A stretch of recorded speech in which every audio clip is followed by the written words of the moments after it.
Now, the Japanese comedian Ken Shimura has died after contracting the coronavirus. The 70-year-old, one of Japan's best-known comedians and the first Japanese celebrity to fall victim to the pandemic.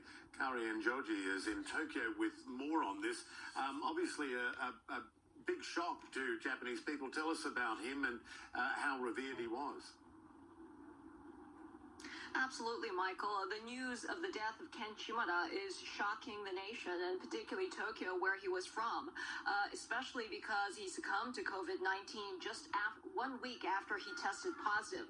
As you mentioned, he was a beloved comedian, and there has been an outpouring of grief on the streets of Tokyo, on social media, even from top government officials, which shows how well-loved he was and how far-reaching his popularity was, crossing generations. I mean, you mentioned just the word drifters to any Japanese person, which was the name of his first comedy group back in the 70s, and it would have brought a smile. It brings a smile to everyone's face here in Japan.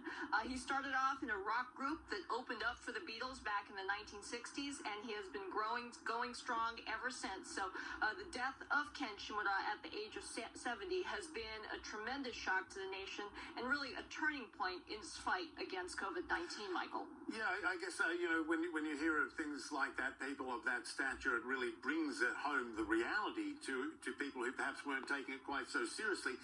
What is the state of the virus in Japan? How widespread the testing?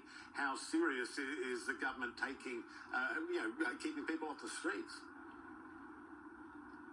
Well, it does bring it home, and I think people, until around this weekend, around Saturday, people weren't taking COVID-19 as seriously as the government would have liked. I mean, people were out and about enjoying the cherry blossoms, and there was a plea, basically, from the Tokyo governor and the government to please stay at home unless you have to go out, try to work from home. And I think the death of Ken Shimura changes the dynamics of the way the society looks at the coronavirus.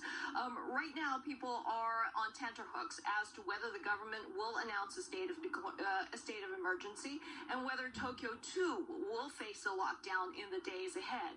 The number of cases in Tokyo in particular has been increasing, hitting record levels for about a week now. 68 new cases on Sunday alone, and that may not seem like much in the grand scheme of schemes, but there has been a steady increase, particularly after last Tuesday when the government decided to postpone the Olympics. And I think the tone from the government has changed dramatically since then. In the run-up to this, they were being criticized for being slow to respond with travel restrictions, slow to test, but I think that mood has changed dramatically over the last 2 or 3 days.